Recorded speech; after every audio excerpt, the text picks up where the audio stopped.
बहुत समय पहले हिमालय की गोद में स्थित एक छोटे से गांव में एक साधु महाराज रहते थे, जिनका नाम संत विश्राम था।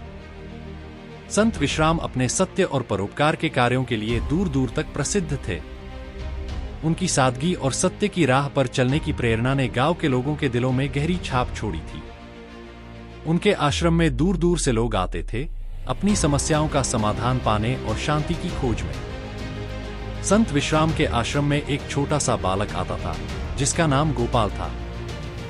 गोपाल अपने माता पिता के साथ गांव में रहता था और उसकी आदत थी कि वह छोटी छोटी बातों में भी झूठ बोलता था।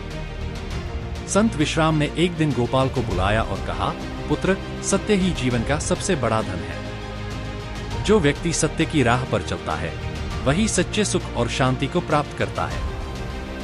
गोपाल ने संत विश्राम की बात सुनी, लेकिन उसे पूरी तरह से समझ नहीं पाया। संत विश्राम ने उसे एक कहानी सुनाई, जिससे उसकी सोच में बदलाव आया।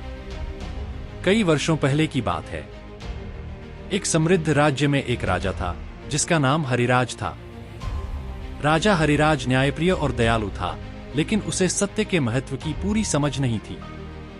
एक दिन एक साधु उसके दरबार में आए और कहा, महाराज, सत्य की शक्ति सबसे बड़ी होती है। जो व्यक्ति सत्य की राह पर चलता है, उसे जीवन में कोई भी कठिनाई परास्त नहीं कर सकती। राजा हरिराज ने साधु की बात सुनी, लेकिन उन्हें यह बात महज एक उपदेश लगी। साधु ने राजा को चुनौती दी, महाराज, अगर आप 1 महीने तक सत्य की राह पर चलेंगे, तो मैं आपको ऐसी शक्ति दूंगा जो आपके राज्य को और अधिक समृद्ध बना देगी। राजा ने साधु की चुनौती स्वीकार कर ली।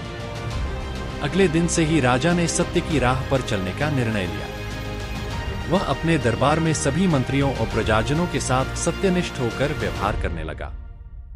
धीरे धीरे राजा ने महसूस किया कि सत्य की राह पर चलने से राज्य में शांति और समृद्धि बढ़ रही है। सत्य की राह पर चलने के साथ ही राजा हरिराज ने परोपकार के महत्व को भी समझा। एक दिन एक गरीब किसान राजा के दरबार में आया और उसने कहा, महाराज, मेरे पास खाने के लिए कुछ भी नहीं है। मेरी फसलें बर्बाद हो गई हैं और मेरे परिवार को भूखों मरने की नौबत आ गई है। राजा हरिराज ने उसकी बात ध्यान से सुनी और तुरंत उसे सहायता देने का आदेश दिया।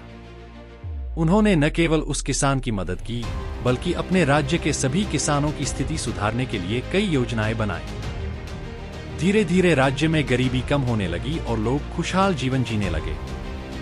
राजा हरिराज ने यह महसूस किया कि सत्य और परोपकार का मेल राज्य को समृद्धि और शांति की ओर ले जा सकता है। उन्होंने साधु को धन्यवाद दिया और कहा, आपने मुझे जीवन का सबसे बड़ा सत्य सिखाया है। मैं अब जानता हूं कि सत्य और परोपकार ही सच्चे राजा की पहचान है। गोपाल ने यह कहानी सुनी और उसके दिल में सत्य और परोपकार का महत्व गहराई से बैठ गया। उसने संत विश्राम से वादा किया कि वह अब कभी झूठ नहीं बोलेगा और हमेशा परोपकार के मार्ग पर चलेगा। गोपाल ने अपने जीवन में संत विश्राम की शिक्षाओं को अपनाया और गांव में सत्य और परोपकार का संदेश फैलाने लगा। गोपाल के सत्य और परोपकार के मार्ग पर चलने से गांव में भी बदलाव आने लगा। गांव के लोग एक दूसरे की मदद करने लगे और एक दूसरे के प्रति ईमानदार रहने लगे। धीरे धीरे गांव में सुख और समृद्धि का माहौल बनने लगा। एक दिन गोपाल ने संत विश्राम से पूछा, गुरुजी, सत्य और परोपकार के मार्ग पर चलने से हमें क्या मिलता है? संत विश्राम ने मुस्कुराते हुए उत्तर दिया, पुत्र, सत्य और परोपकार से हमें सच्ची शांति, समृद्धि और लोगों का प्रेम मिलता है। जब हम दूसरों की भलाई के लिए निस्वार्थ भाव से कार्य करते हैं, तो प्रकृति और भगवान भी हमारी मदद करते हैं। गोपाल ने संत विश्राम की बात को अपने जीवन का मंत्र बना लिया और हमेशा सत्य और परोपकार के मार्ग पर चलने का प्रण किया। उसने गांव में एक छोटे से आश्रम की स्थापना की, जहां वह बच्चों को सत्य और परोपकार का महत्व सिखाने लगा। इस कहानी से हमें यही सीख मिलती है कि सत्य और परोपकार से जीवन में सच्ची शांति और समृद्धि प्राप्त होती है। जब हम सत्य की राह पर चलते हैं और दूसरों की भलाई के लिए कार्य करते हैं, तो हमें न केवल आत्मसंतुष्टि मिलती है, बल्कि समाज में भी सुख और शांति का वातावरण बनता है। गोपाल की तरह अगर हम सभी सत्य और परोपकार के मार्ग पर चलें, तो हमारा जीवन और समाज दोनों ही सुंदर और समृद्ध बन सकते हैं। अगर आपको यह कहानी पसंद आई तो लाइक करें और सब्सक्राइब करें और शेयर करें।